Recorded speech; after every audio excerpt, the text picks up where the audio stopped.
Está con nosotros entonces Juan Carlos Herrera, Fernando Muñoz, ¿cómo están? Buen lunes para ustedes, gracias por venir a ambos. Ya van a aparecer en pantalla, ahí están en pantalla, se pueden ver ahí, si se quieren acomodar se acomodan y si no, no nos importa en absoluto, porque lo importante es lo que vamos a hablar y no lo que se ve. Como decía al principio, hace mucho tiempo tenemos ganas de este debate, que por supuesto no se terminará hoy, pero sí creemos, Silvano me ayudará, que es importante que se empiece a discutir. Algo hemos charlado con Horowitz en alguna oportunidad acerca de qué es el peronismo después de la dictadura, lo que Horowitz llama el quinto peronismo, creo. Eh, y, y quizás lo que hace importante el debate sobre esto es tratar de entender eh, cómo es que llegamos también a esta situación. No, con lo bueno y con lo malo, ¿no? Cómo es que después del menemismo existe el kirchnerismo, ¿no? Por supuesto todo dentro del movimiento peronista. Y cómo es también que luego de dos eh, experiencias tan potentes como fue el menemismo, como fue el kirchnerismo, en diferentes sentidos, por supuesto, creo que no hace falta que lo aclare, pero digo, sí su potencia política y transformadora de la Argentina, el peronismo ahora, y quizá la expresión más interesante de eso, más importante, sea el gobierno de Alberto Fernández, ha perdido esa potencia, no solo política, sino inclusive, digo yo, es para abrir la charla y para darle pie también a Silvano, inclusive ha perdido su potencia cultural. Quizás nunca pierda su potencia histórica, pero la sensación que da es una sensación eh, de que la crisis no es de la dirigencia nada más, sino de las ideas del peronismo para esta etapa. Se habla de nuevas modalidades de trabajo, para un modelo de para una doctrina que siempre fue apoyada en el trabajador de la fábrica, etcétera, etcétera, las reivindicaciones como el aguinaldo, las vacaciones, las 8 horas de laburo, etcétera, etcétera. Hoy se empieza a hablar de que quizás ya la cosa no pase tanto por ahí, ¿no? Silvano, ¿por qué no nos introducís entonces en este conversatorio que vamos a tener hoy? Sí, bueno, quizás el marco, ¿no? En el que un poco lo habíamos pensado era cómo un movimiento de la potencia del peronismo que nació a mediados de los años 40, expresando un sujeto social muy claro y una coalición pluriclasista de una enorme potencia, un enorme dinamismo en un mundo que era un mundo muy distinto a esto, ¿no? El mundo de la década del 40, el mundo de la posguerra, es el mundo de la sociedad industrial. Se transformó en lo que el peronismo es hoy. Recién te escuchaba hablar, Gerba, y yo creo que además de un problema de ideas y un problema de personajes, acá hay un problema de sujeto social. Entonces me gustaría empezar por ahí. Si en realidad esta transformación del peronismo, o esta crisis, para algunos transformación, para otros una crisis, no tiene que ver con fenómenos económicos y sociales que han transformado radicalmente el sujeto social sobre el cual el peronismo se apoyaba. Es decir, los grupos sociales que en su origen le dieron fuerza al peronismo, si están presentes en la sociedad argentina todavía, si ya no lo están, y si todavía tienen aquella potencia o no. Entonces por ahí sería conveniente empezar por ahí y hacer un poco una prognosis de cómo ha sido ese proceso de transformación de la sociedad argentina, ¿no? ¿Quién quiere arrancar? Bueno, eh, Carlos. yo digamos, yo tengo una convicción, que por supuesto es debatible, que el peronismo es el trauma identitario de la Argentina, de la sociedad argentina. Es decir, es como todo hecho traumático, asigna carácter. Y el carácter de la Argentina, yo creo que está determinado, de la Argentina moderna, contemporánea, está determinado en gran medida por el peronismo. Pero además es continuidad. Perón, cuando volvió en el 73, me acuerdo en un reportaje, dijo: Argentina, la historia argentina es una larga historia de una guerra civil inconclusa. Lo cual no significa que él estuviera diciendo que había que terminar la guerra civil, pero que eso marca la sigue marcando la historia argentina, sin duda. Yo siempre pienso en Caseros, que gana Urquiza, gana la batalla, y se retira del campo de batalla, y le deja la victoria a Mitre.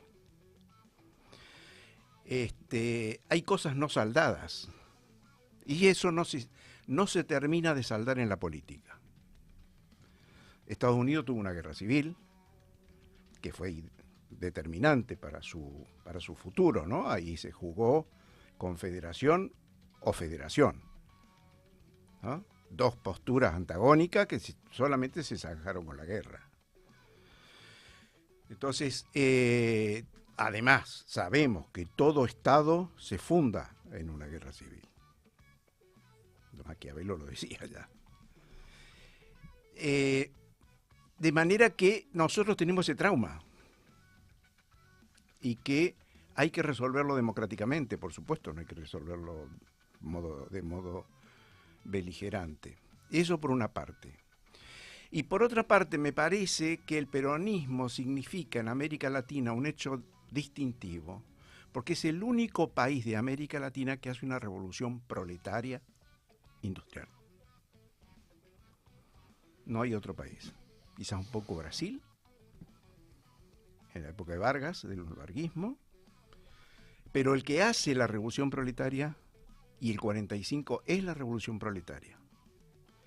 El sujeto político es el proletariado industrial, del Gran Buenos Aires, del Gran Córdoba, del Gran Rosario.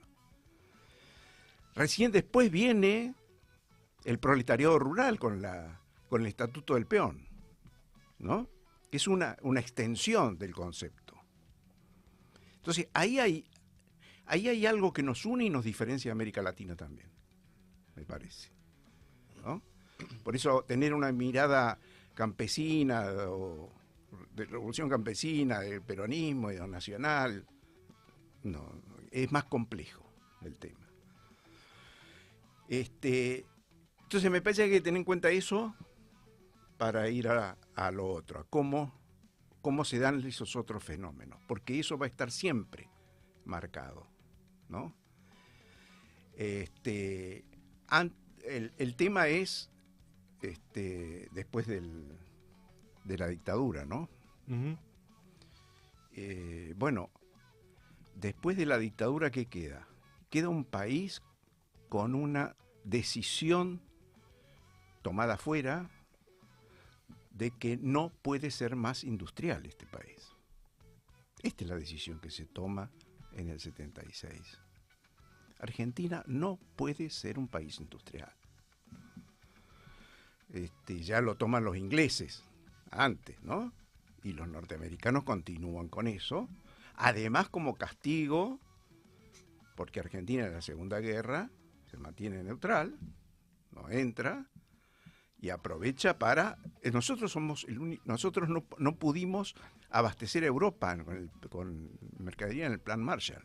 Estuvimos vetados por Estados Unidos. Entonces, me parece que ahí hay un punto central. Argentina no puede volver a ser una sociedad industrial y un país industrial. Tiene que volver a ser un país oligárquico, primario y culturalmente moderno. Digamos.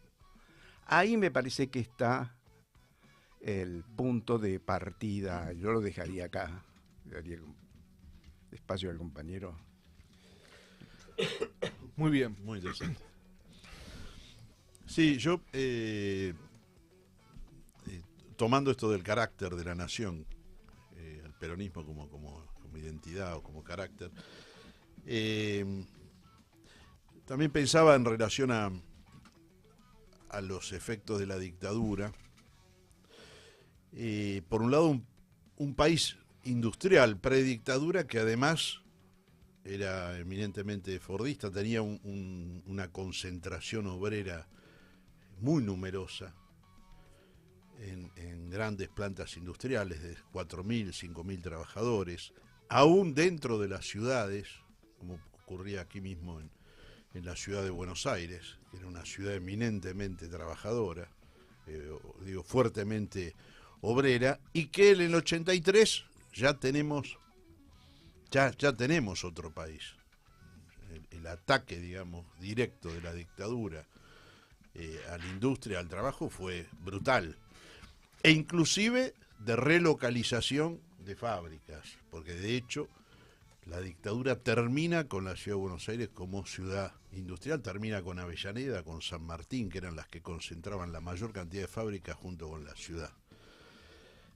Las desplaza lo más lejos posible de la Plaza de Mayo. Ahí hay una idea de la dictadura y de la reacción conservadora en la Argentina de que la clase obrera inmediatamente tenía acceso masivo, digamos. Hay una memoria conservadora respecto a lo que había significado el 17 de octubre del 45, que de alguna manera lo retoman otros liberales modernos, por ejemplo, cuando deciden descentralizar la salud y la educación.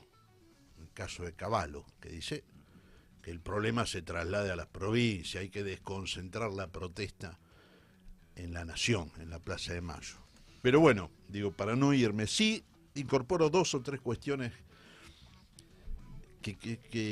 porque los cambios se producen, como lo produjo la contrarrevolución del 76 al 83, y se van asimilando con el tiempo, digamos. Yo fui parte, digamos, de la militancia peronista, digamos, sobre todo a partir del 81, que me empecé a reunir sobre todo con Roberto Digón en el sindicato de tabaco, con lo que era el grupo Los 25, y intensamente nos largamos una campaña de afiliación que fue masiva, tanto en el peronismo como en el radicalismo. Ahí se empezó a cristalizar la idea más partidocrática, la herramienta del partido. Pero incorporo también un par de cosas porque a nosotros nos pasó, a muchos en ese momento, de que de lo que fueron las elecciones internas del partido salíamos de las escuelas donde se votaba, estoy hablando del 82, salíamos con gritos y consignas que tenían que ver con lo anterior al 76 y no nos dábamos cuenta de lo que se había modificado, la realidad, y por eso tampoco no nos dimos cuenta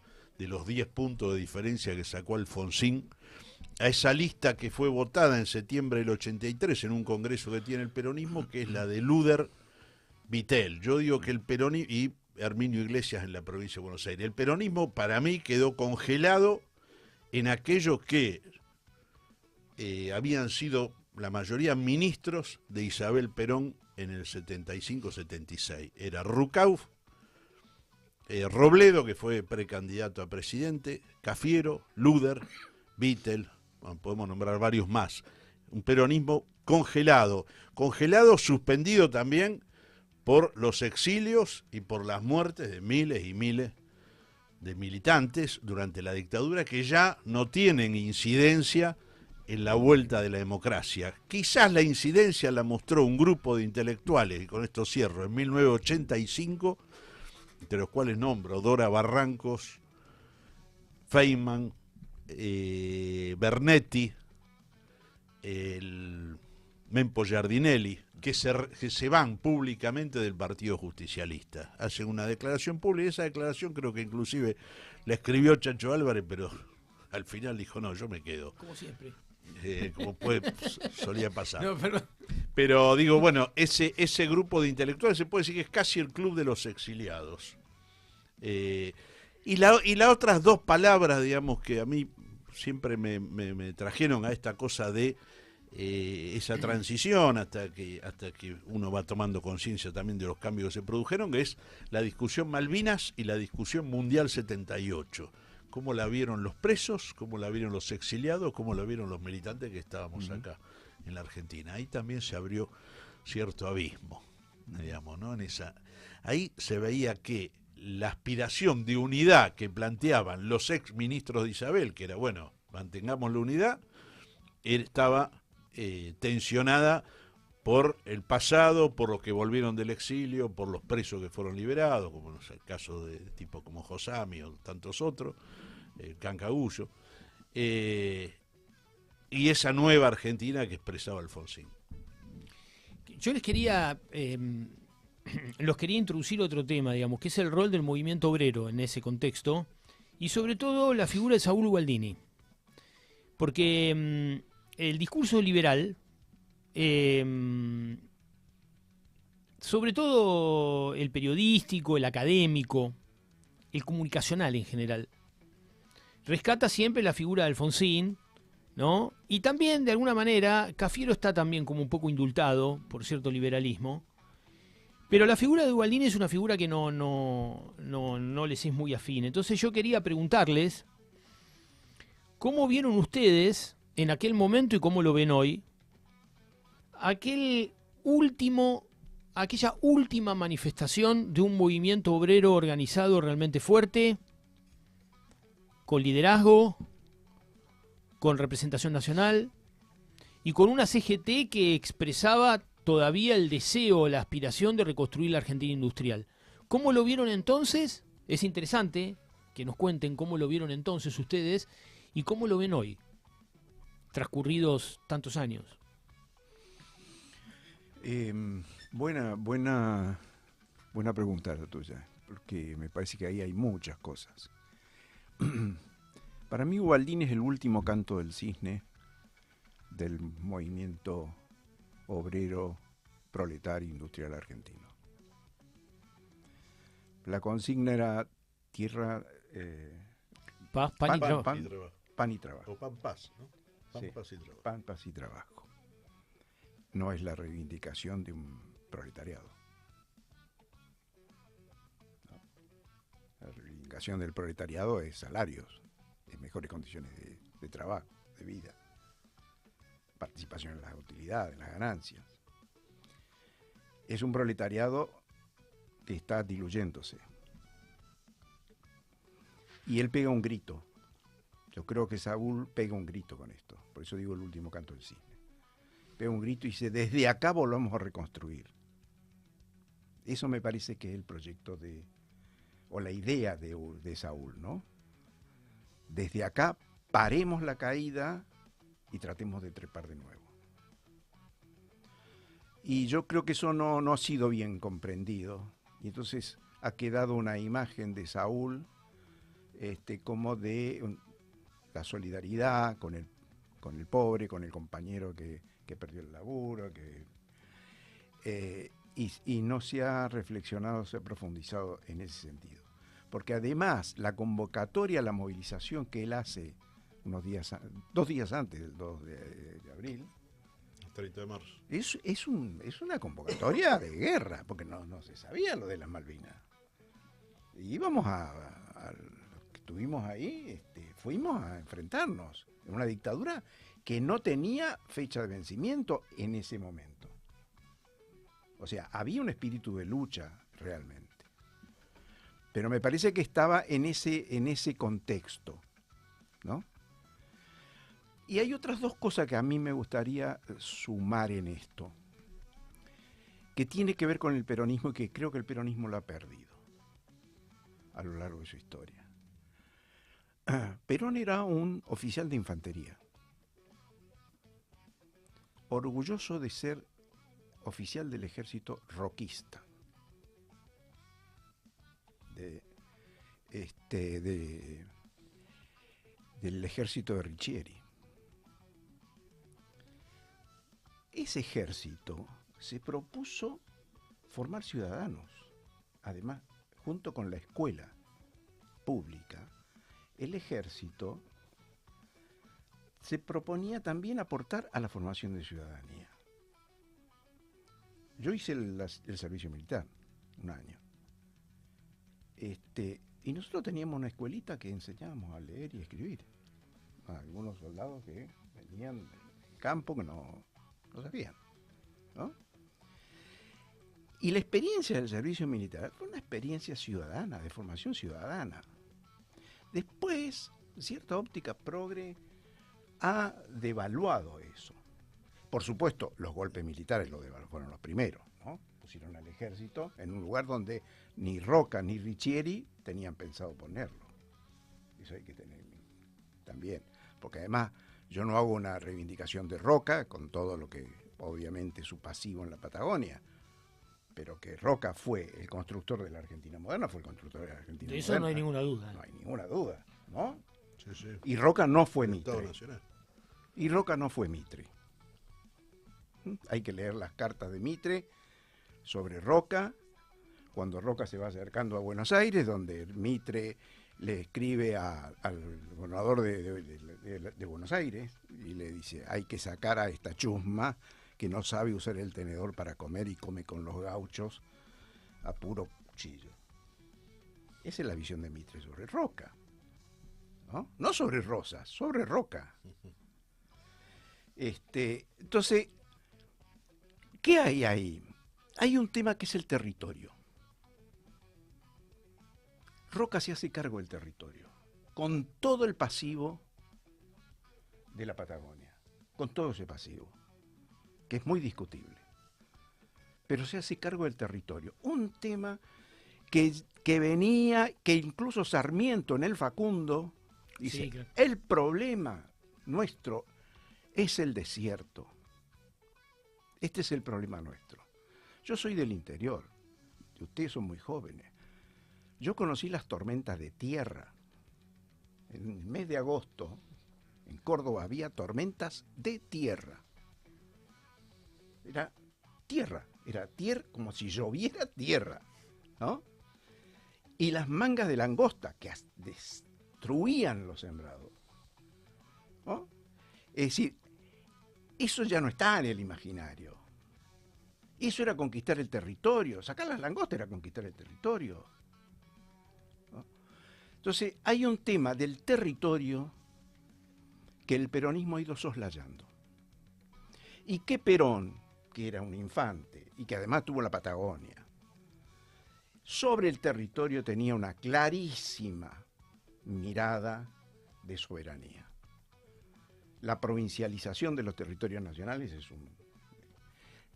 El peronismo moderno, contemporáneo, no ha reivindicado el tema territorial, ni discute el tema de soberanía desde hace muchas décadas.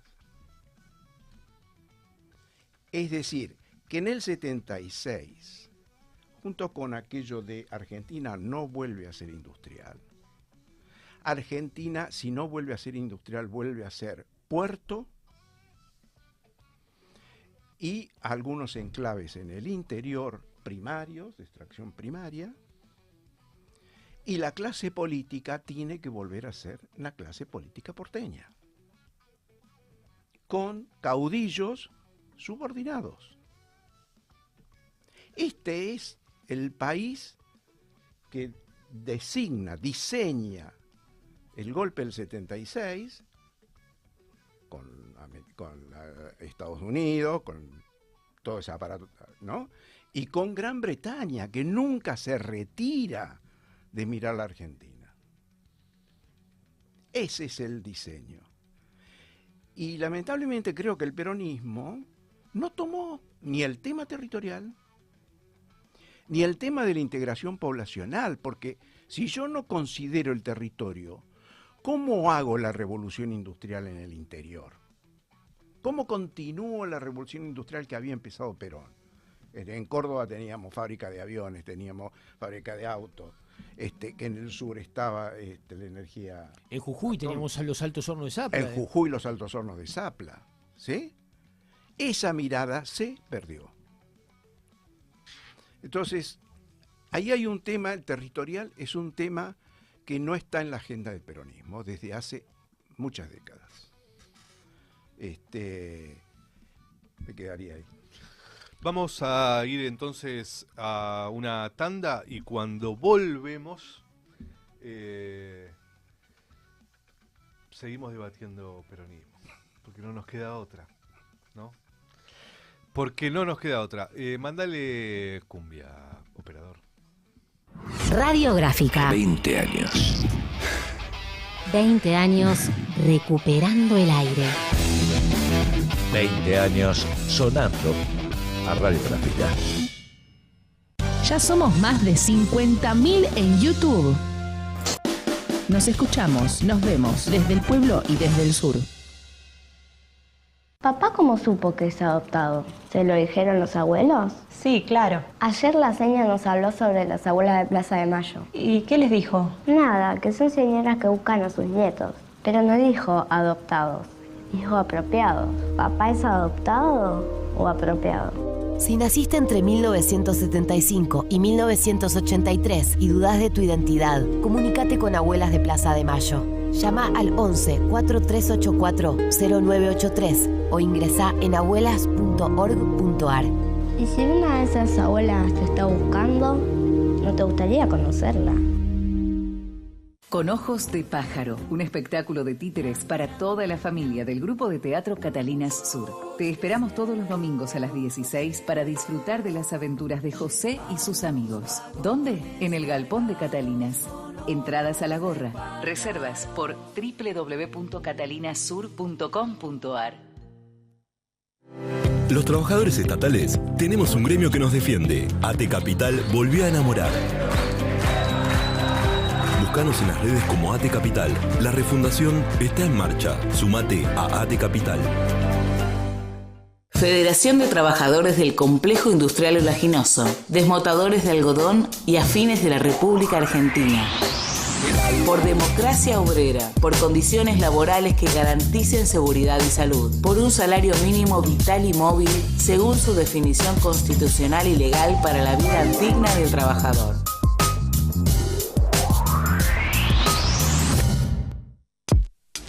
Sindicato Federación Gráfica Bonaerense. Desde 1857, defendiendo el trabajo, la producción nacional y los intereses de la familia gráfica. Asociación del Personal Aeronáutico en la CTA. Representando y defendiendo a trabajadores y trabajadoras en todos los aeropuertos, oficinas centrales, talleres y fábricas aeronáuticas del país.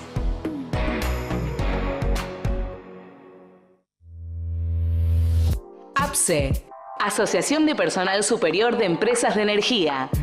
En la Corriente Federal de Trabajadores, por la soberanía energética argentina. Campaña de vacunación por brote de sarampión. Niños de 6 a 11 meses, dosis 0. Niños de 1 a 4 años, dosis adicional. Acércate al CESAC número 46, Avenida Regimiento de los Patricios, 1941. Horario de atención de 8 a 12 y de 13 a 16 horas. No se requiere turno. Intereses colectivos. El programa de la bancaria. Todos los martes de 15 a 16 horas por la Gráfica 89.3. Conexión en el aire. El espacio del periódico Conexión 2000. Música, historias del sur porteño. Martes, 21 horas. Idea y conducción, Norma Rosa Torello. Pone la Gráfica. Agenda propia. Información segura. Certera. Cultura popular. La Gráfica. Tu sonido. Nuestro sonido.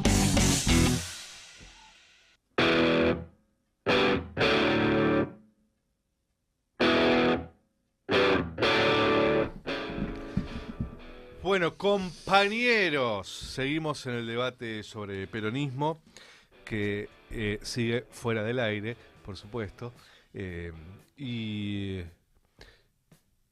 retomamos un poco sobre lo último que planteaba Juan Carlos y ya nos metemos, si les parece, con el peronismo post-democracia. Sí, no, de Ubaldini, decíamos de Ubaldini, yo creo que fue el último intento de columna vertebral del peronismo, que el movimiento obrero, digo el último intento porque Ubaldini tenía una gran cualidad, que era esa CGT, que ya es una CGT en caída, digamos, post desindustrialización de la dictadura, convoca, es una CGT que en los actos convoca a los universitarios, convoca a las pymes, digo, es una CGT que trasciende, la de Ubaldini puntualmente trasciende al movimiento obrero. Después hubo algunas experiencias que hicieron juntos con Moyano, con Víctor de Genaro, donde la Federación Agraria participaba, o sea, ya eran oradores, la Federación Universitaria también era. Sí, Humberto Volando, ya eran oradores, pero en ese aspecto. Respecto al tema del ejército, yo también creo que se han acumulado, obviamente, después de la dictadura, prejuicios enormes, pero hay que rescatar un ejército como el de, no solo el general Perón, sino el del general Valle, donde hasta Ilia incluido, el gobierno radical incluido, estuvieron exiliados por el decreto 4161 de la Libertadora, un montón de oficiales del ejército que habían participado con Valle y que en general iban a Brasil en esa época, al Brasil de, lo nombraste vos, de Getúlio Vargas, que todavía, digamos, no había dado el golpe el ejército en Brasil. Entonces muchos militares se exiliaron allá y recién pudieron volver casi al año que había asumido el gobierno, el radicalismo de Ilia. Eso sobre el ejército. Y por último, hay un dato que para mí va a ser ya el dato del futuro, después del 83, que va a marcar el peronismo, que es la deuda externa. La deuda que toma la dictadura es una deuda sobre todo con la banca privada, no es tanto con el Fondo Monetario, sino con la banca internacional, y esa deuda va a ser un collar de garrafa para Alfonsín y para marcar la línea política de los gobiernos siguientes, en particular el del menemismo. Entonces creo que hay un factor novedoso en el 83, que es la deuda externa. Eso es algo que nosotros apenas tocábamos de oído, pero en el 83 empieza a ser el problema central, digamos. Y no casualmente el primer punto de los 26 de Ubaldini era desconocer la deuda externa. Ahí hay un aspecto que, bueno, lo hablamos fuera del aire antes de empezar el programa, sería interesante que lo hagamos mención ahora al aire, que es la aparición de la renovación peronista, del proceso de la renovación peronista, que desemboca en la llegada de Menem a la presidencia y la interna de 1988 entre Menem y Cafiero. Bueno, ahí, ¿qué interpretación hacen ustedes del proceso de la renovación y qué relevancia le dan a ese momento previo a la llegada de Menem? Bueno, el proceso de la renovación fue un proceso de una riqueza inmensa, ¿no? En cuanto a militancia política, en cuanto a ideas. Ahora, ¿quiénes eran los actores de esa renovación? Había actores que habían quedado aquí peleando contra la dictadura, sindicalismo, el grupo Los 25 que nombraron, por ejemplo, que habían tenido una resistencia y que muchos venían de la resistencia del 55, caso Farmacia, con Di Pasquale, con todos los compañeros, con Abelino Fernández, por ejemplo, que yo tuve la suerte de conocerlo, que murió trabajando en la fábrica Volcán, ¿no? Bueno, eso, y después estábamos los exiliados, los que nos habíamos exiliado y volvimos, y traíamos también otras miradas, más si se quiere de América Latina, ¿no? Eso también se fundió ahí, ¿no? Y los que habían estado presos, ¿no? Compañeros que habían estado presos, que habían pasado años y años presos, también aportaron una experiencia ahí. Y esto se jugó, me parece a mí, con una mirada más de los sectores, como se les decía, los burócratas del peronismo, ¿no? La 62, los que ese peronismo muy asentado en la 62, en los sindicatos, en la cosa formal, del trabajo formal asalariado y la convención colectiva de trabajo, y que para ellos el peronismo pasaba por ahí, no pasaba por otra, o pasaba principalmente por ahí, ¿no? Entonces fue una cosa muy rica porque hubo debates y hubo tensiones en ese debate muy fuerte. Recordamos el acto de donde se quemó el féretro Herminio Iglesias, ¿no? Herminio Iglesias es un personaje con muchas contradicciones, para un lado y para el otro, porque fue el tipo que acompañó, cuando Tosco estaba preso y estaba muy enfermo, quien lo salva, para darle cobertura es Herminio Iglesias. O sea, hay cosas raras en la historia del peronismo, ¿no? Sí. Bueno, yo creo que la renovación fue un poco todo eso que se manifestó en esa elección. Y a lo mejor se creyó o creímos que esa elección interna iba a dirimir las aguas, iba a dar un nuevo escenario en el cual todos íbamos a cinchar para el mismo lado, ¿no? Ganó Alfonsín y ahí no pudimos mantener, hubo tensiones, ¿no? Sectores del peronismo que apoyaron con una mirada progresista socialdemócrata al alfonsinismo y otra mirada más retrógrada, si se quiere, la que quería fundar un peronismo nuevo. Esta discusión estuvo en la interna Cafiero-Menem, ¿no? Y al final triunfa Menem, que triunfa con el salariazo y la revolución productiva y termina siendo el artífice del neoliberalismo que ya se estaba consagrando en todo Occidente, ¿no? Antes dijiste una cosa que sería bueno que ahora lo digas al aire, que es la significación y la potencia que tuvo esa elección en términos masivos, ¿no? Más que nada por los tiempos que corren, ¿no? Sí. Recordarle sobre todo a la gente más joven que el peronismo tuvo una interna donde participaron millones de personas. Sí, sí. Primero, fue una interna cerrada, hay que decirlo. Yo creo en las internas cerradas, porque las internas abiertas destruyen la estructura partidaria. Y esto es lo que pasó en la Argentina y lo que ha pasado donde se ha aplicado las internas abiertas. Esto se aplica en Estados Unidos porque no hay partidos en Estados Unidos. Exacto. Entonces acá para mí se cometió el gravísimo error de las PASO. Las internas tienen que ser cerradas en los partidos. Se elige dentro de los partidos. Y entonces el partido se fortalece como estructura de intermediación, ¿no? Entonces ahí es una cuestión que me parece que hay que anotar. Y lo otro es que efectivamente, como vos decís, la movilización fue impresionante. Y no porque tuviéramos muchos recursos, teníamos pocos recursos, pero fue una movilización impresionante en todo el país. Yo recién comentaba acá que yo fui presidente de mesa en esa elección interna y se cortaba con un cuchillo el aire yo estaba con Cafiero, Cafierita, otro, y después terminamos abrazados y cantando la marcha.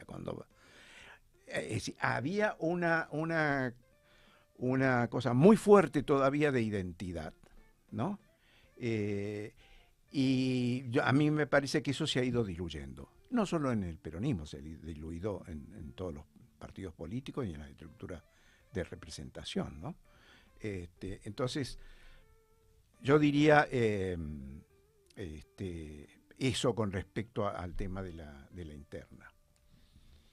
Sí, yo quería sumar nada más con respecto a la renovación y que después deriva en la interna, porque en realidad la renovación se inicia, creo yo, con la crisis de identidad partidaria que significaba seguir reconociendo simbólicamente como presidenta del Partido Justicialista a Isabel Perón. Eso ocurrió hasta el 85. Se juntaba el Congreso partidario y proclamaba que Isabel era la presidenta y se elegían las autoridades para abajo. Lorenzo, vicepresidente. Se reunía Sadi, en ese momento que había sido gobernador de Catamarca y de alguna manera junto con algunos sectores que venían de la tendencia, supuestamente a un peronismo revolucionario, se reunía para plantear la unidad del peronismo, pero seguía reconociendo a Isabel como presidente del partido. La Renovación le pone fin a eso con Cafiero, de la Sota, Grosso. Ahí se empieza a discutir también de si hay una renovación generacional, sobre todo por Grosso, de la Sota y algún otro que ahora no me acuerdo, el Manzano, más vale no acordarse, Manzano, Bordón. Y luego se suma Menem, también a la renovación. Pero digo, y Menem, que había pasado primero por España y le había llevado flores a Isabel y nunca se las pudo entregar, porque a Isabel no le interesaba absolutamente a nadie. Pero digo, bueno, esos 2 primeros años de Alfonsín discutiendo si Isabel sigue siendo la líder del partido, después de haber hecho una campaña que juntó 3 millones de afiliados, el peronismo, y que después se expresaron en 89, bueno, es dramática, digamos, pero eso existía, había una discusión por abajo, o a nivel de la militancia, sin embargo, todavía estaba ese símbolo ahí presente, de Isabel, sin resolver. Ahora, la elección del 89 creo que fue también, de la interna, digo, de Menem y Cafiero, creo que fue también un planteo donde Menem utiliza muy bien o instrumenta muy bien la cuestión federal sobre la cuestión centralista que significaba Cafiero. Menem lo acusa a Cafiero de ser una especie de pituco intelectual que juntaba intelectuales, socialdemócrata, y que él expresaba el peronismo del interior. Y realmente eso fue un cimbronazo hasta en la propia provincia de Buenos Aires, donde Cafiero ya como gobernador pierde estrepitosamente, digamos, esa interna. Ahí hay un tema también fascinante que, bueno, por razones de tiempo solo lo podemos rozar, pero les quería preguntar. Que es, por un lado, la aparición de actores dentro del peronismo, en esa interna y posterior a esa interna de los años de Menem, que después van a ser muy importantes, ¿no? Por ejemplo, ahí aparecen dentro del peronismo sectores liberales que empiezan a propugnar un modelo económico diferente al de la revolución productiva y el salariazo. Esto es también obra de la Renovación, hay que decirlo, porque, por ejemplo, Domingo Cavallo entra como diputado en la provincia de Córdoba en la lista de la Sota. Entonces, ahí ya, incluso, porque esto se lo suele acusar a Menem, digamos, pero este proceso viene quizás un poco antes. Ahí aparecen asesores económicos, asesores de prensa, asesores de imagen, que antes, si estaban a un costado, y que ahora empiezan a ser centrales en la toma de decisión dentro del peronismo. Y después, la pérdida de peso del sindicalismo y la aparición del dirigente territorial, ¿no? De la cuestión territorial, asociada más que nada a los municipios, más que a las gobernaciones, a los municipios, y a la capacidad del Estado de asistir a la enorme cantidad de pobres y desplazados que empieza a dejar el fin de la economía industrial. Bueno, ahí quería saber qué es lo que opinan ustedes sobre ese proceso, porque les cuento, en el año 2005 presenté un trabajo en un congreso de ciencia política que después nunca lo terminé, porque nunca lo terminé porque me dediqué a otra cosa, pero con un trabajo que trataba de analizar algo que quizás en algún momento retome, que es la transformación del movimiento en partido y los actores que se debilitan dentro del movimiento y los actores que empiezan a aparecer. Y yo decía ahí, el asesor de prensa, el operador político y el jefe territorial, que reemplazan al dirigente sindical y al dirigente político más tradicional. Entonces, bueno, ¿cómo ven ustedes ese proceso? ¿Qué les parece ahí que hubo de importante para poder explicar sobre todo el fenómeno de Menem, ¿no? Y el impacto que Menem tuvo en esos 10 años del 89 al 99. Hay una cosa que me parece que es importante recordarla. Vos mencionaste a Cavallo y la renovación, que tiene que ver la renovación, por supuesto. Creo que durante la dictadura, si no es al comienzo de la dictadura, se crea la Fundación Mediterránea en Córdoba. La Fundación Mediterránea, una especie de think tank criollo, pero que agrupaba ¿a qué interés? El interés de las industrias del interior. Esta era el objeto, que incluso había sido impulsada por empresarios y por un empresario cordobés fundamentalmente, vinculado a la construcción, que tenía que ver con esto, con la integración federal de la producción. O sea, una mirada interesante, una mirada nacional integradora. Pero esto se había formado, había crecido bajo el paraguas de la dictadura también, ¿no? Sí tenía su centro en Córdoba como provincia mediterránea, que tenía como cierto ambición geopolítica ahí de ser el centro industrial del país. Esto después, muy pronto, con Menem, se transforma en un soporte del capital financiero directamente. Todo ese proyecto pierde importancia, ¿no? Aunque algunos lo sigan sosteniendo, pero pierde importancia. Entonces ahí hay un tema interesante. Lo otro es que en la renovación hay como dos cosas, hay como dos corrientes. Una renovación que es, yo diría, no sé si doctrinaria o filosófica, que es esa renovación que también se da en el alfonsinismo, que viene del acompañamiento al proceso internacional, de las internacionales políticas de la socialdemocracia, digamos. Es la transformación de los partidos comunistas en Europa en partidos socialdemócratas, la socialdemocracia que amplía su oferta y su clientela, y también deja de ser un partido realmente socialdemócrata. La democracia cristiana internacional, que se hace socialdemócrata también, ya no se distingue entre democracia cristiana y socialdemocracia. Es decir, que empieza la decadencia del estado de bienestar, ¿no? Entonces, es cómo podemos negociar residualmente algunos derechos sociales, laborales, sindicales, etcétera, en el centro y en la periferia. Ese es el clima de parte de la renovación. Yo diría que es la renovación que teníamos, Cafiero, que teníamos, ahí estábamos, teníamos vínculos con las fundaciones, con Adenauer, con la Friedrich Ebert, que además financiaban actividades de la renovación. Menem no estaba en esa. Menem era lo que vos decías, era el municipio, era el territorio, era la cercanía con la gente, ¿no? Entonces, el problema era qué iba a hacer Menem cuando llegara a la presidencia, porque no estaba conectado al mundo, el mundo estaba socialdemocratizando, ¿no? Entonces, cuando llega Menem, yo soy de los que creo que él intenta con Herman González hacer el salariazo y la revolución productiva.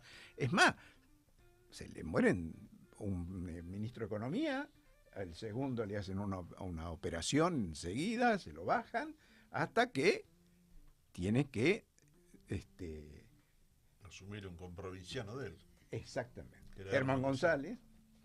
Y bueno, viene el plan Bonex y todo lo que viene después. Y yo creo que ahí la agilidad de Menem y esa habilidad que él tenía para entender la coyuntura, dice, es por acá, porque el mundo además iba por ahí, ¿no? Entonces dice, es por acá. Pero me parece que lo decide ahí. No es algo pensado, no es un proyecto. No es algo que define en el 89 o en el 88, no. Lo define ahí sobre la marcha. Sobre digamos. la marcha. Muy de Menem. Exactamente. Y deja a la otra renovación, en realidad queda la renovación con contenidos, digamos, lo único que puede hacer es acompañar a eso, porque tampoco hay un modelo para lo otro. Bueno, Juan Carlos, esto pasó con Felipe González en España, esto pasó con Mitterrand en Francia y esto pasó con Con la socialdemocracia alemana también, digamos, no pasó solamente aquí. Claro, con Kohl en Alemania. Con la socialdemocracia venezolana. Exactamente, también, Sí, claro. Por supuesto, con Carlos Andrés Pérez. Sí. Es decir, en el 73, cuando se produce la crisis del petróleo, ahí se desencadena todo este proceso que termina completándose esta transición hacia, llamémosle un neoliberalismo fundamental, en 10 años, en el 90, menos, en 6, 7 años, en el 89, en el 90 ya estamos metidos de lleno en el nuevo neoliberalismo global, ¿no? Ahí ya estamos metidos. O sea, por eso me parece que el peronismo queda... Sí, el peronismo y el radicalismo. El radicalismo también se pierde en este proceso. Pierde su norte, ¿no? Agrego la aparición de la publicidad en la campaña electoral de los publicistas, ¿no? Que creo que le incorpora más que nada el alfonsinismo en el 82-83, porque la campaña nuestra fue muy desordenada en todos los campos. La del 83. Yo creo que tenía que ver con que el peronismo llegaba a los golpes, llegó, digamos, al 83, y uno de los afiches de campaña del peronismo era la figura de Alfonsín, con lo cual uno veía también más Alfonsín todavía en la calle, con una botella de Coca-Cola, porque todavía estaba asociado la idea de la Coca-Cola con el imperialismo yanqui. Por lo tanto, hubo una fichada enorme que algunos sensatos dijo, saquen eso, que nadie entiende nada, y lo único que hacemos es hacerle publicidad a Alfonsín, que era Alfonsín con la Coca-Cola, en un peronismo que ni siquiera podía tomar posición clara y pública sobre la dictadura, sobre el terrorismo de Estado. El peronismo no decía nada de eso. Hablaba más de pacificación, más el lenguaje que tenía la dictadura post-Malvinas. Bueno, conciliemos y se terminó, y borremos todo. Pero digo, eso en cuanto a los agentes de prensa, eso creo que es algo que trae el alfonsinismo, porque en realidad la contrarrevolución de Videla y Martínez Dios también creo que termina con lo que antes del 76 se decía el intelectual orgánico, el comprometido con la fuerza política, el que estaba comprometido el Rodolfo Walsh, y tantos otros. Y del 83 se sale más con la idea de conseguir financiamiento para poder producir aportes de ideas. El intelectual ya empieza a buscar la ONG, por lo tanto busca vincularse también. Y los medios también, ¿no? Los medios, y busca vincularse con los que ponen la plata, porque con en las el momento fundaciones. De la discusión de la ley de medios, este es un tema interesante que estás planteando, porque en el momento de la discusión de la ley de medios, el aspecto que nunca se discutió es cómo fue que los medios adquirieron la importancia que adquirieron en la vida política argentina a caballo de este tipo de situaciones. Y eso sí, es verdad. La primera campaña importante política de prensa fue la de R.A., ¿no?, de Raúl Alfonsín, que remedaba de alguna manera algunas campañas que también había hecho la dictadura, digamos, algunas campañas publicitarias que no asociadas al Mundial 78 y al tema de los derechos humanos, y que bueno, y que le dieron a los medios de comunicación un peso que hasta ese momento no tenían. Sí, porque además la Cámara Argentina de la Publicidad fue central para la difusión de la dictadura.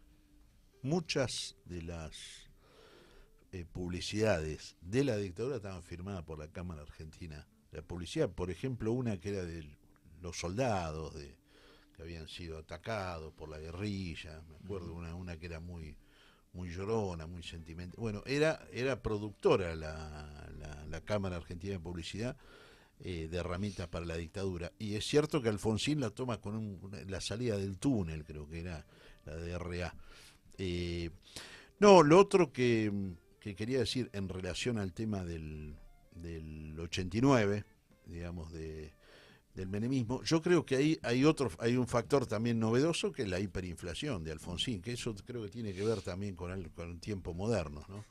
La hiperinflación creo que ha sido disciplinadora absolutamente. Alfonsín termina con una inflación inimaginable, imposible, digamos, seguirlo diariamente.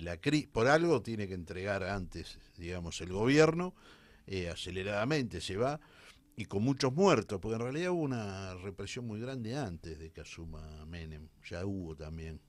Pasa que en el despelote económico que había ya todo pasaba, pero se va con muchos muertos encima. Y eso creo que disciplinó, creo que Menem al año lo hace ver de que la salida es, bueno, cerremos el acuerdo de la convertibilidad, planchamos el dólar y aguantamos, y liquidamos todo, ¿no? Para generar dólares liquidamos el Estado, más de 100 empresas estatales privatizó Menem. Ahí hay una segunda etapa, creo, podemos decir, la contrarrevolución. El tema es cómo nos despertamos, digamos, de eso, ¿no? ¿Qué pasó después? Yo creo que la gran crítica que le hago yo al partido, al peronismo, es que nunca se hizo una revisión y una autocrítica pública respecto a lo que ocurrió en el menemismo.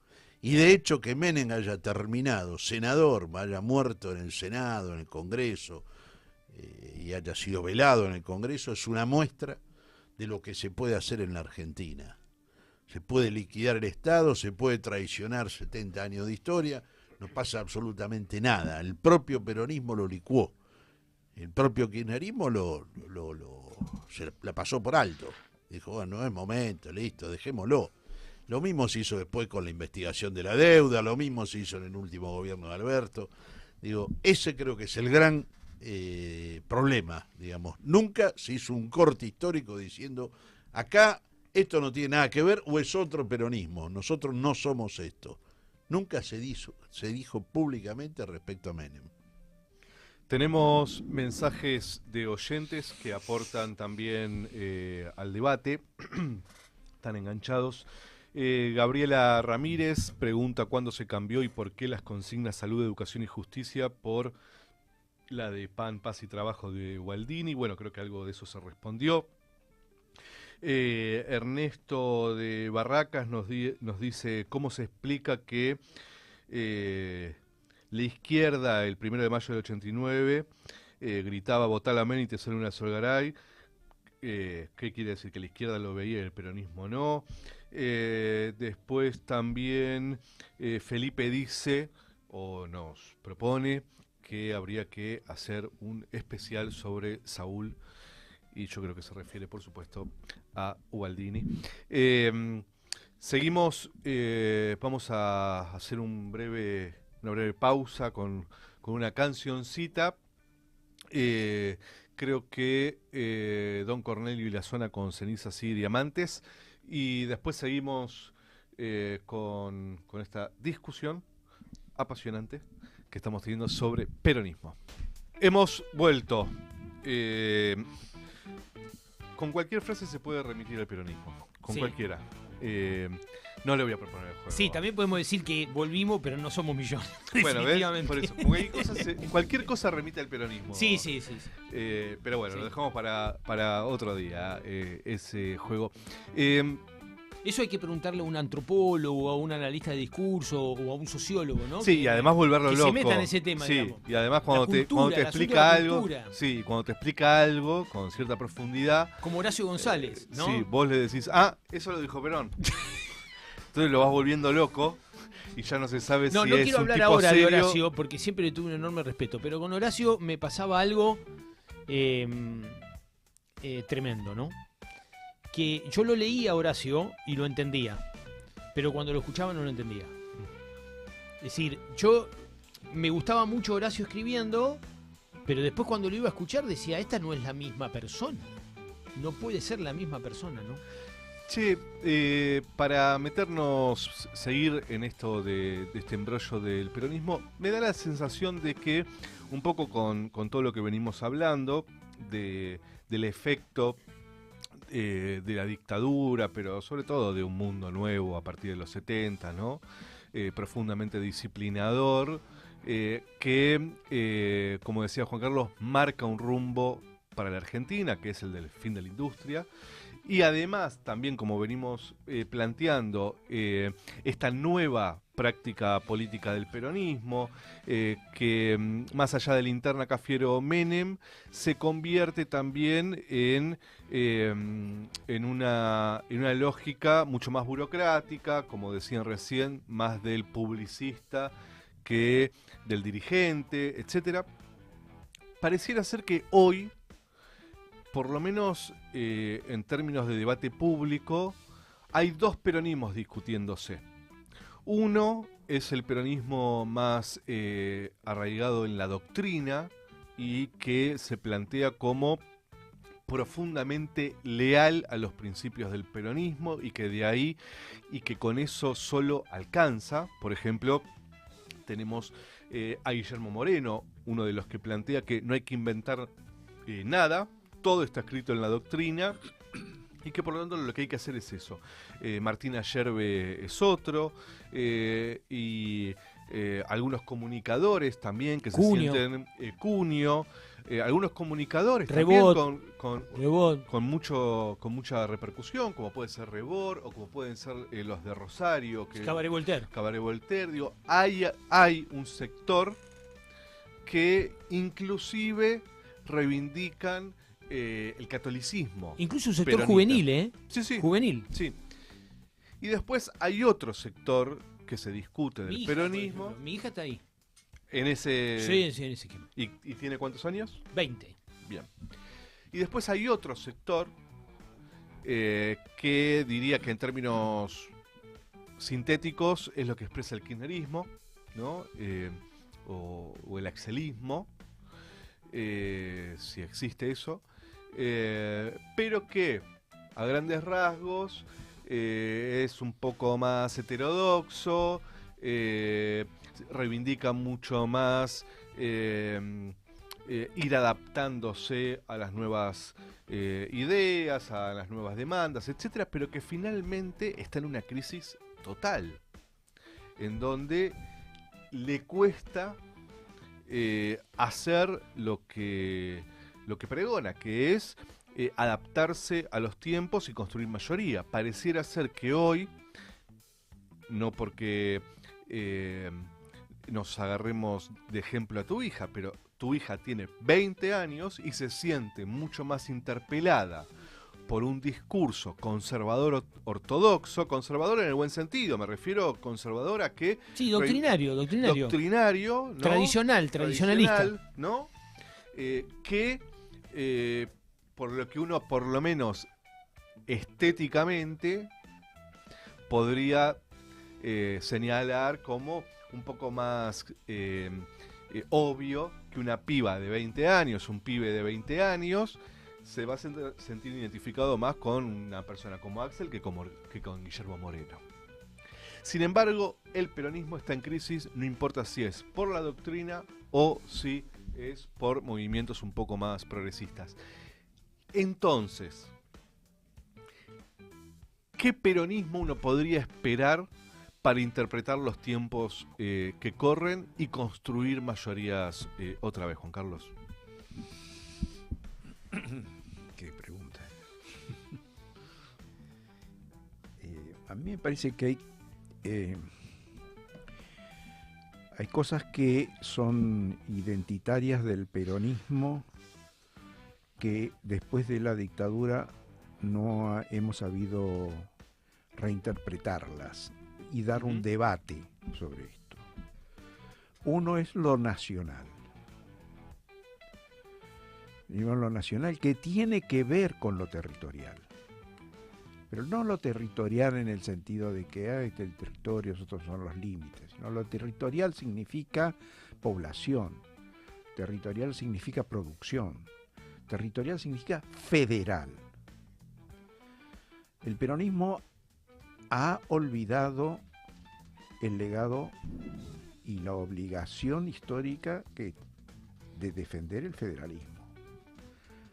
Porque el peronismo es esencialmente federal.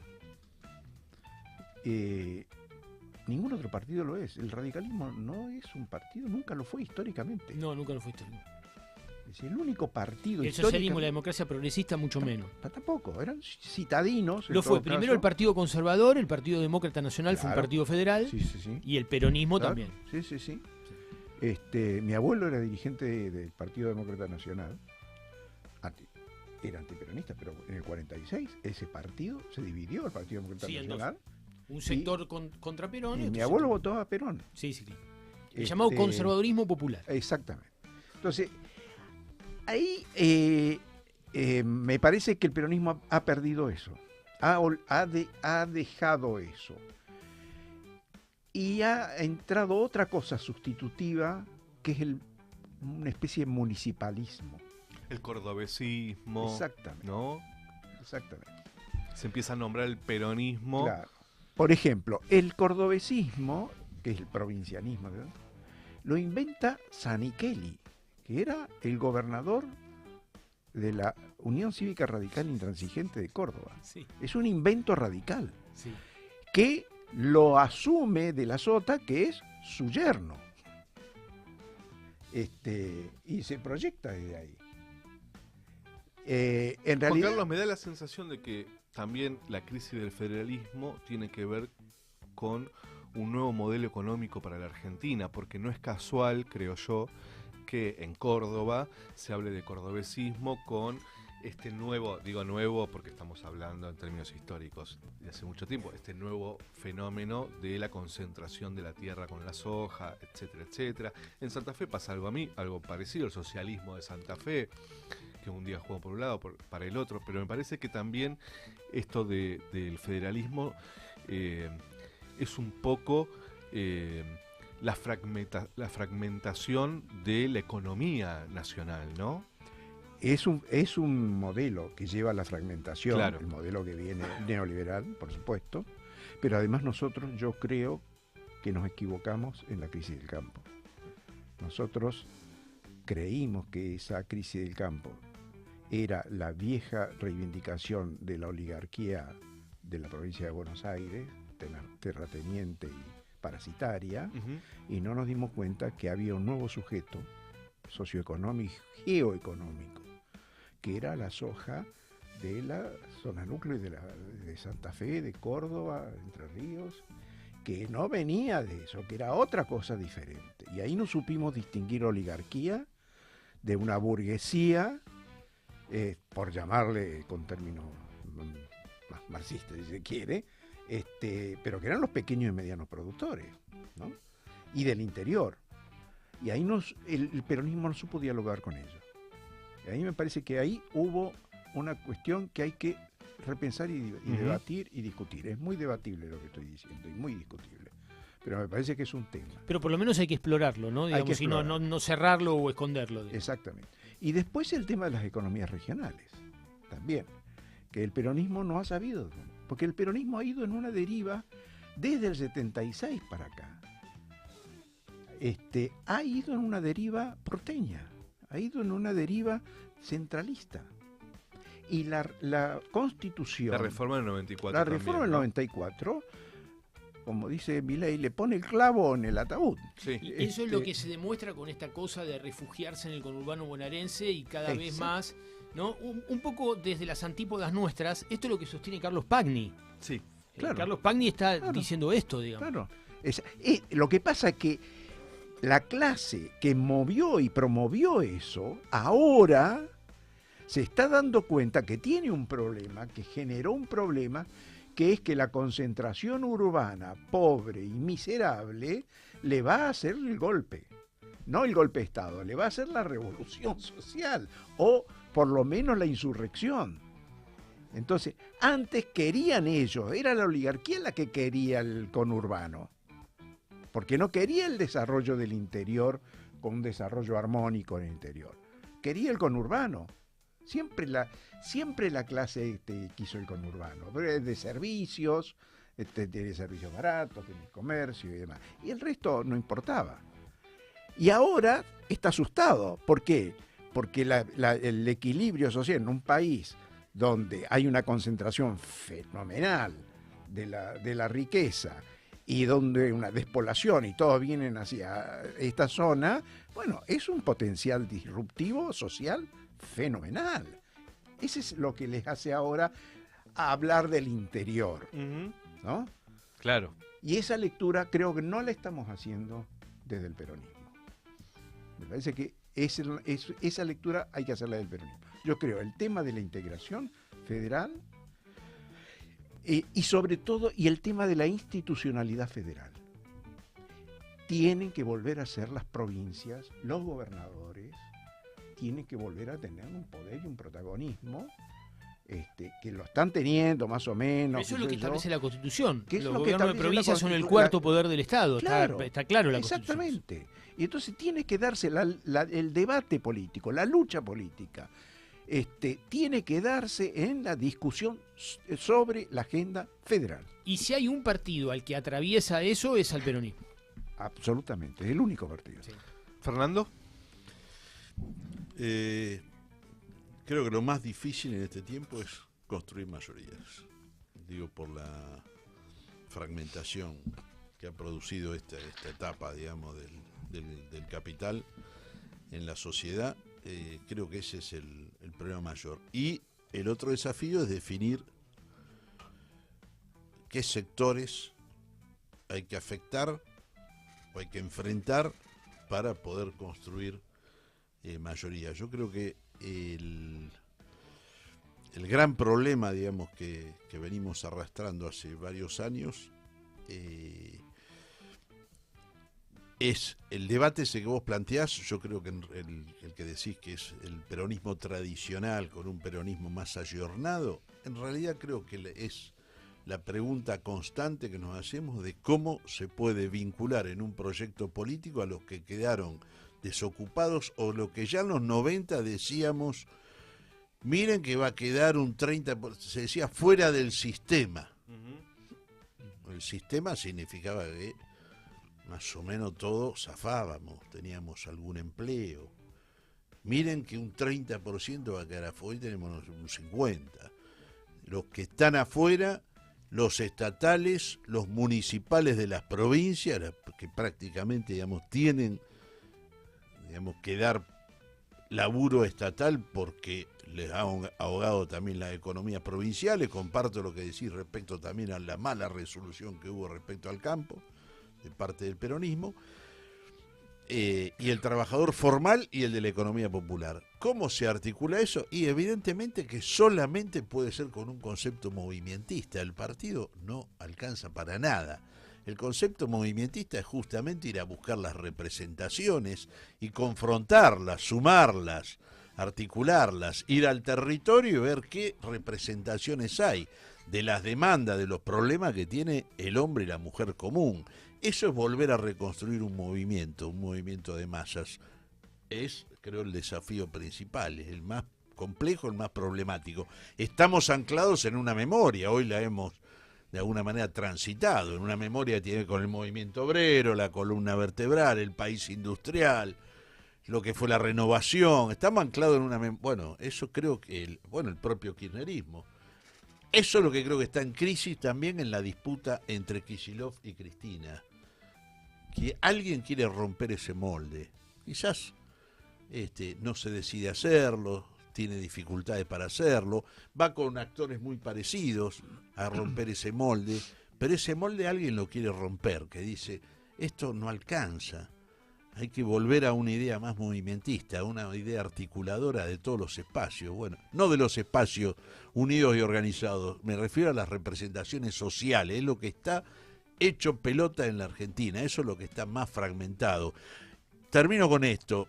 En 1980, digo porque me interesa mucho, saben ustedes, la cuestión de la vivienda. Es una de las cuestiones que más, por lo menos, le he puesto trabajo, investigación. En 1984 se discutió en la Argentina la ley de alquiler. Hubo una ley de alquiler Alfonsín, no importa cuál. Lo que es transparente es la vergüenza que tenían los representantes del peronismo para defender todo lo que había hecho el general Perón respecto a los alquileres. Ahí había un pudor, había un, bueno, quédense tranquilos, nosotros no vamos a volver a ser como éramos antes. eso se lo aseguramos. Vamos a hablar de otras cosas, el mercado, vamos a cambiar el lenguaje. Bueno, hoy esas representaciones, el problema del alquiler es mucho mayor que el que tenía Alfonsín. Sin embargo, no está representado. La política prefiere no hablar de esos temas. Bueno, esa es una de las tareas que tiene la dirigencia política, reconstruir el movimiento. Sí, bueno, ya estamos promediando la terminación del programa. Yo,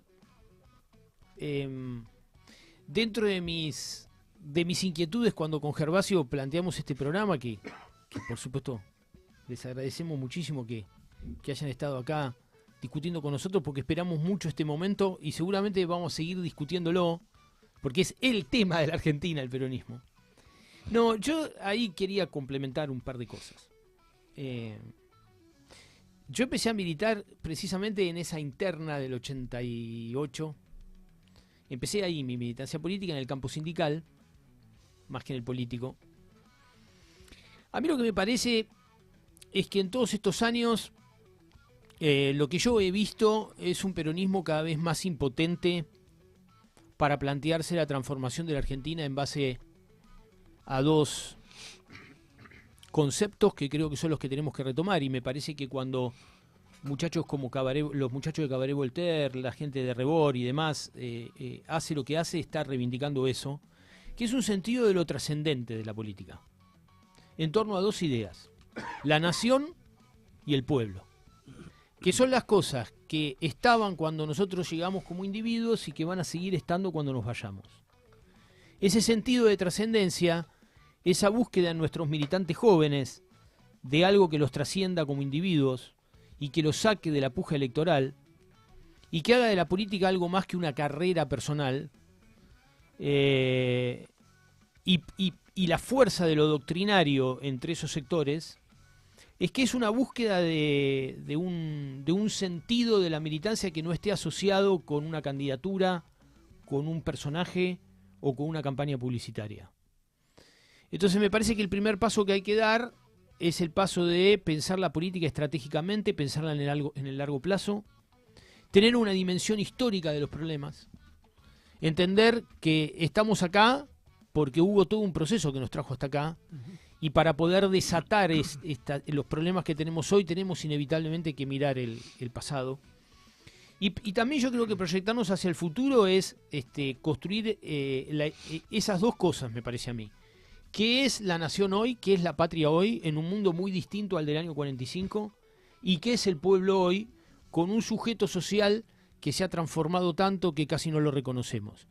Ahora, si nosotros seguimos pensando que la resolución de este problema es una candidatura, es una interna política y es una elección, vamos a seguir persistiendo en el error, porque como decía el maestro Albert Einstein, si repito el método, los resultados van a ser exactamente lo mismo. Entonces me parece, Gerva, que nosotros tenemos que seguir haciendo estos programas, porque tenemos que sentarnos más que a discutir, tenemos que sentarnos a pensar, más que a discutir, a pensar nuestra identidad. Porque, digamos, nosotros tenemos una identidad, tenemos una tradición, tenemos una historia. Pero si todo eso va a quedar reducido, subsumido a tal o cual persona conduciendo un partido que casi no existe, o unas elecciones en donde el 50% de la población no va a votar, me parece que todo pierde sentido. Me parece que hay que volver a la idea primigenia que trataba de instalar Perón, de que acá hay dos cosas que van a existir siempre, que son la nación y el pueblo, y una doctrina que nos muestra hacia dónde tenemos que ir. Yo creo que si nosotros nos reconciliamos con esas tres ideas y tratamos de hacer política a partir de ahí, gran parte de los nudos que tenemos enfrente se van a desatar. Juan Carlos, Fernando, tenemos 5 o 6 minutos. ¿Alguna cosita ambos para cerrar? No tengo más reflexiones. Okay. Me quedé sin ideas. Una sola cosita que tiene que ver con ahora que planteabas vos esto, el tema de la nación y yo dije lo municipal, pero no lo municipal, porque lo municipal tiene un valor extraordinario en la política, sino otro concepto que nosotros hemos cambiado, hemos mutado, hemos cambiado el concepto de ciudadanía política por el de vecino. Y esto fue el macrismo. El macrismo nos llevó por ese desfiladero. Y terminamos reduciendo la política y lo político, que es un concepto y una práctica muy compleja, pero además muy integral, al tema de la proximidad, el vecino, resolverle el problema inmediato. Es decir, que en vez de hacer política social, lo que hacemos es control de daños. Y yo creo que tenemos que hacer en el peronismo en los últimos años una revisión de eso. Nosotros también hemos hecho control de daños. Nos hemos acercado a los sectores populares con esta mentalidad. ¿Cómo te resuelvo hoy? Abrimos el comedor, más allá de las necesidades que haya de abrir un comedor. Ahí lo que hay no es un vecino, ahí lo que hay es un ciudadano que forma parte del pueblo argentino. Y el concepto de pueblo no viene de los romanos. Los romanos decían, pueblo es aquel que tiene el derecho de morir por Roma. Es decir, cuando los romanos iban a votar, llevaban la lanza y el escudo. Ese era el pueblo romano. No era el pueblo griego, que era otra cosa, que eran los pobres. El pueblo romano era ese. Pueblo en el sistema representativo republicano es eso. Es derecho, es sujeto de derecho, no de necesidades. El vecino es un sujeto de necesidades. Interesante. Otro programa hacemos con eso. Hacemos otro programa. Otro programa. ¿Vos? No, escuchaba y me parece muy bueno como cierre o como apertura, como decís vos, a más debates.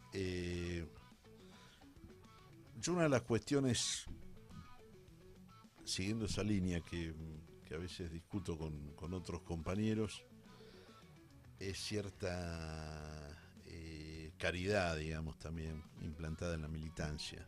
Un efecto Cáritas, un efecto más prácticamente, digamos, de concilium, que significa, como les digo a veces, dedicarle pasión y horas al censo de la gente que está viviendo en la calle, cosa que es muy loable y que la Iglesia en ese sentido quizás aporte mucho más, y no a discutir qué está pasando, digamos, con los sectores del trabajo, con la economía popular, con la falta de movimiento, con la falta de proyecto. Me parece que en este aspecto, siguiendo lo que dice el compañero, hay una política de control de daños, es decir, que no pase de acá, y no hay una política. Se abandonó, digamos, todo concepto revolucionario, transformador, digamos, ¿no?, de la política. Y eso es la esencia del ser peronista, digamos, porque si no, ¿cuál es el sentido, digamos, ¿no?, de buscar en Perón, digamos, con todo lo que significó, inclusive para nosotros el 55, digamos, con todo ese odio real, donde la oligarquía, digamos, se expresó en armas para decir esto se termina, o como ocurrió inclusive con todos los últimos gobiernos conservadores, que se ponen como fecha o como objetivo terminar para siempre con el peronismo. ¿Con qué peronismo quieren terminar para siempre? ¿Con el que hace control de daños? No, con el otro. Bueno, amigos, amigas, vamos a terminar por hoy. Nos veremos el lunes que viene. Ha sido un hermoso e interesante programa de El Laboratorio, que nos encanta hacer esto, de poder discutir, sobre todo algo que teníamos muy pendiente, que era el peronismo, que está en permanente discusión, porque cuando uno prende la tele, lo que se está discutiendo es peronismo o antiperonismo, pero es permanente esta discusión y hace muchísimo tiempo.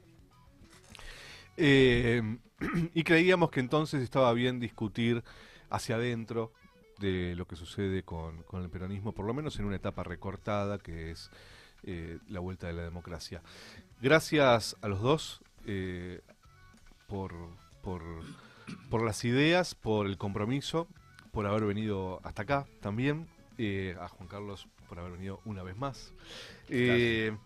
Silvano, nos vamos entonces hasta el lunes que viene. Nos vamos si hasta el lunes que viene, ¿no? Bueno, nos vamos hasta el lunes que viene, Patria. O muerte, amigos, adiós.